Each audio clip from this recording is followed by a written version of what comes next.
Hey there, welcome back to the Celeb Insider. Today, we're stepping into the extraordinary life of Trevor Noah, a man who's gone from the gritty streets of South Africa to the dazzling lights of Hollywood. Picture this, a kid born during apartheid, when his very existence was against the law, now rubbing elbows with the biggest names in entertainment. Trevor Noah isn't just a comedian. He's a global icon who's inspired millions with his razor-sharp humor and unstoppable drive. With a net worth hovering around $100 million, jaw-dropping homes in LA and NYC, and a car collection that could make a car enthusiast weep, Trevor's living a life most of us can only dream of. But here's the wild part. Did you know he was behind the wheel of a car at just 6 years old? Yep, this guy's been in the driver's seat, literally and figuratively, since day one.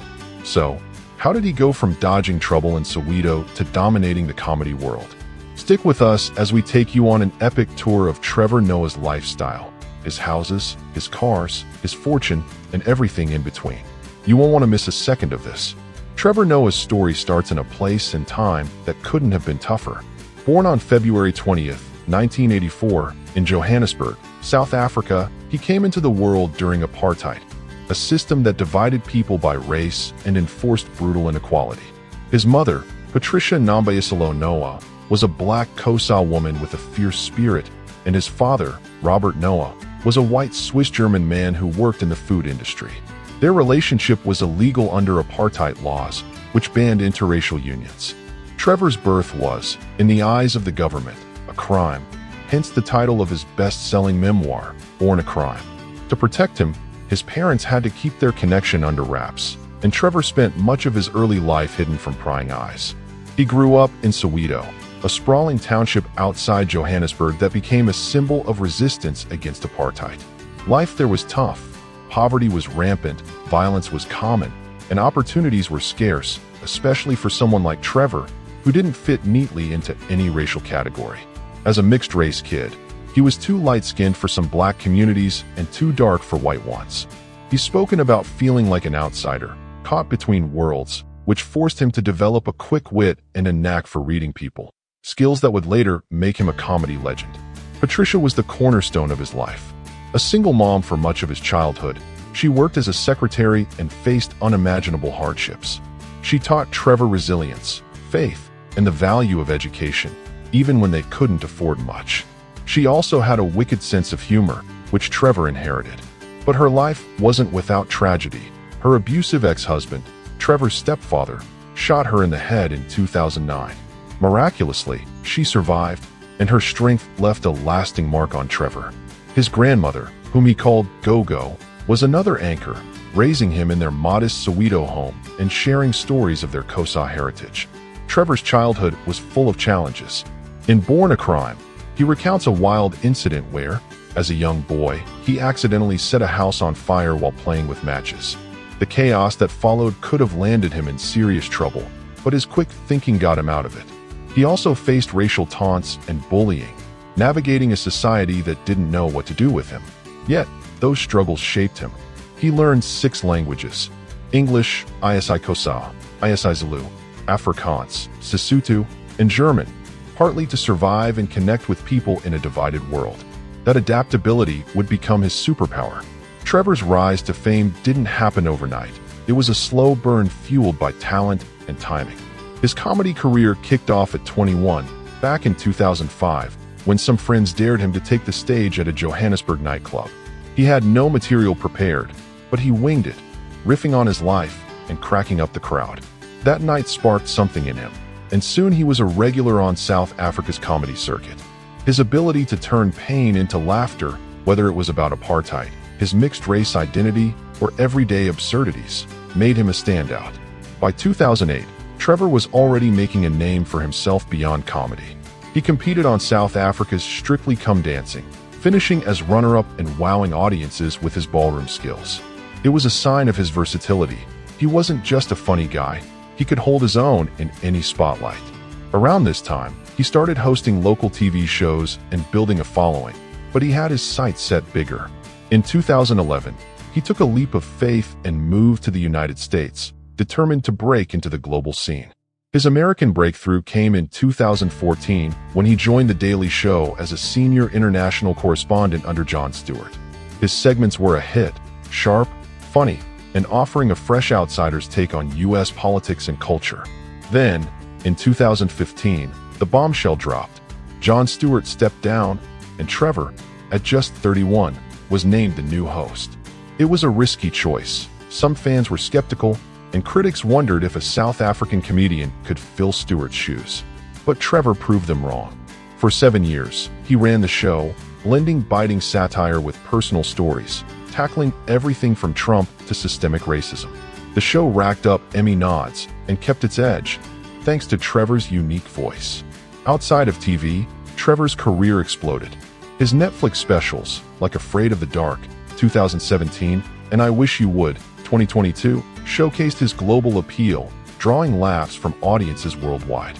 His memoir, Born a Crime, released in 2016, became a phenomenon, selling over 3 million copies and earning rave reviews for its raw honesty and humor. He's also taken the stage at the Grammy Awards 5 times, 2021, 2022, 2023, 2024, and 2025, charming music's biggest stars with his quick wit. From comedy clubs to arenas, Trevor's journey is a testament to his relentless work ethic and undeniable talent. Now, let's talk about how Trevor Noah lives today, because this guy's lifestyle is straight out of a Hollywood dream. His real estate portfolio is a showcase of luxury and taste, starting with his Bel Air mansion in Los Angeles. In 2021, he shelled out $27.5 million for this architectural stunner, designed by Mark Rios. Spanning 11,000 square feet, it's a blend of Japanese minimalism and modern chic. Think dark timber walls, thick stone accents, and massive glass windows that flood the space with light. Inside, you've got 6 bedrooms, 8 bathrooms, a gourmet kitchen with top-tier appliances, and a home theater for late-night movie marathons. The backyard is where it gets wild, an infinity-edge pool that seems to spill into the LA skyline, a fire pit for cozy nights, and a private spa area that screams relaxation. Trevor sold it in 2022 for $26.25 million, taking a small loss, but it's clear he knows how to live large. That wasn't his first Bel Air rodeo. In 2019, he bought another mansion in the same neighborhood for $20.5 million.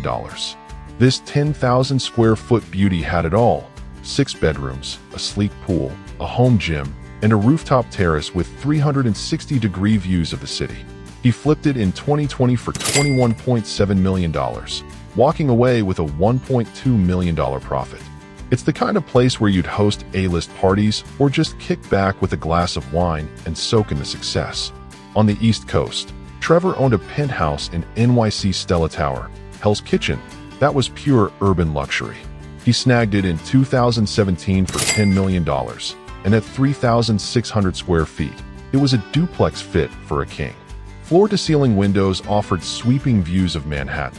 A floating staircase added a touch of drama, and the 1,000 square foot terrace was the crown jewel, complete with a heated plunge pool, outdoor seating, and enough space to throw epic rooftop bashes. He sold it in 2023 for $9.5 million, taking a $500,000 hit. But those years in NYC were peak sophistication. As of March 2025, Trevor's current digs are under wraps. Maybe he's renting a secret hideaway or plotting his next big purchase. Whatever it is, his past homes prove he's got an eye for the extraordinary. Now let's rev up the engines and talk about his car collection, worth a staggering $19 million.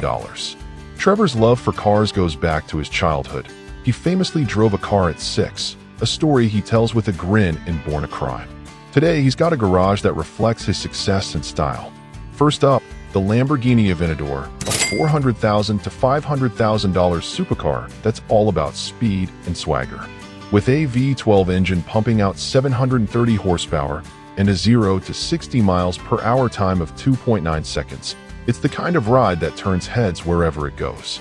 Then there's the Rolls-Royce Cullinan, a $330,000 luxury SUV that's the epitome of class. Twin-turbo V12 power, hand-stitched leather interiors, and a ride so smooth you'd forget you're on the road. It's Trevor's go-to for cruising in comfort. For something more down-to-earth, he's got a Chevrolet Tahoe, a $50,000 to $70,000 SUV that's rugged and reliable, perfect for everyday drives or road trips. Trevor's also dipped his toes into the electric car world, test driving a Mercedes-Benz EQS with Jay Leno in 2021. That sleek sedan, worth around $100,000, showed his interest in sustainable luxury. In the past, he's owned a Porsche and another Lamborghini, which he sold when he moved to NYC. This collection isn't just about showing off. It's a mix of performance, practicality, and passion, a nod to the kid who once dreamed of the open road. Financially, Trevor's sitting pretty with a net worth of $100 million as of 2025. How'd he get there? His Daily Show gig paid him $16 million per season, a hefty chunk of change for 7 years of late-night gold. His stand-up tours have been cash cows too. Recent years brought in $14 million, including $5 million from a single tour in 2018. Born a Crime has sold over 3 million copies, raking in royalties, and his Grammy-hosting gigs likely net him six-figure paychecks each time. He's not flashy with business ventures, no tech startups or clothing lines here, but his entertainment empire keeps the money rolling in. Trevor Noah's personal life is a bit of a mystery. He's not one to spill all the details. Over the years, he's been linked to a few high-profile names. In 2015, he dated singer Jordan Taylor, a relationship that flew under the radar until it quietly ended. Then, from 2020 to 2022, he was in an on-again, off-again romance with actress Minka Kelly, known for Friday Night Lights. They were spotted together at events and on vacations, but by 2022, it was over for good. Trevor's kept mum on the breakup, but he's hinted in interviews that his hectic schedule makes dating tough. As of now, he's single, or at least, he's not letting us in on any new love stories. Fans adore his charm, his dimpled smile, and that smooth South African accent. But Trevor seems content focusing on his career. He's not immune to controversy, though. When he took over The Daily Show in 2015, some internet sleuths dug up old tweets from 2009 to 2013. Jokes about women, Jewish stereotypes, and other edgy topics that didn't age well. The backlash was swift, with calls for Comedy Central to fire him before he even started. Trevor didn't flinch. He tweeted, "To reduce my views to a handful of jokes that didn't land is not a true reflection of my character, nor my evolution as a comedian." He weathered the storm, and most fans stuck by him, seeing it as a learning curve for a young comic finding his voice. Another bump came in 2018 when an old stand-up clip resurfaced in Australia. In it, Trevor made a joke about Aboriginal women that offended many down under. The backlash was fierce. Activists called it racist, and some venues threatened to cancel his shows. Trevor didn't double down. He issued a heartfelt apology, saying, "I'm sorry to anyone I hurt. That wasn't my intent. I've grown since then." The sincerity won back most of his audience, and it's a rare misstep in an otherwise stellar career. Trevor's ability to own his mistakes and move forward shows why he's still on top. Trevor Noah's impact goes way beyond laughs. He's using his platform to make a difference. In 2018, he launched the Trevor Noah Foundation in South Africa, a nonprofit with a mission close to his heart: education for underprivileged kids. Growing up, Trevor saw how access to learning changed his life, and now he's paying it forward. The foundation builds schools, trains teachers, and provides resources to youth in townships like Soweto, breaking down barriers and giving kids a shot at a better future. Trevor's poured millions into it, and he's hands-on, often visiting projects and sharing their stories. It's a legacy rooted in his own struggles, a way to honor his mom and grandmother's sacrifices. The world's taken notice. Time magazine named him one of the 100 most influential people, calling him a voice for the marginalized with a microphone and a mission. Comedy giants like Dave Chappelle have praised his fearless humor, while Kevin Hart's dubbed him one of the best to ever do it. Hosting the Grammys 5 years running, 2021 to 2025, puts him in rare company, a comedian trusted to shine on music's biggest night. His specials, his book, his show, they've all earned him a spot among entertainment's elite. What's Trevor's lasting message? It's simple but powerful. No matter where you come from, you can make it. From a mixed-race kid hiding from apartheid police to a global star living in multi-million-dollar mansions, his story is proof that resilience, talent, and a good laugh can can carry you to the top. He's not just a celebrity, he's an inspiration, showing millions that the impossible is just a starting point. Wow, what a ride! That's the incredible lifestyle of Trevor Noah. Stunning homes, a car collection that revs up our hearts, and a $100 million fortune built from scratch. From Soweto to the Grammys, he's shown us what's possible when you dare to dream big. If you love this deep dive into Trevor's world, please smash that like button. It really helps us out. Don't forget to subscribe to the Celeb Insider and hit the bell so you're the first to catch our next video. Craving more celeb lifestyles? We've got a whole playlist waiting for you. Check it out right here. Thanks for hanging out with us today, you amazing viewers. Until next time, keep chasing your dreams, and we'll see you soon.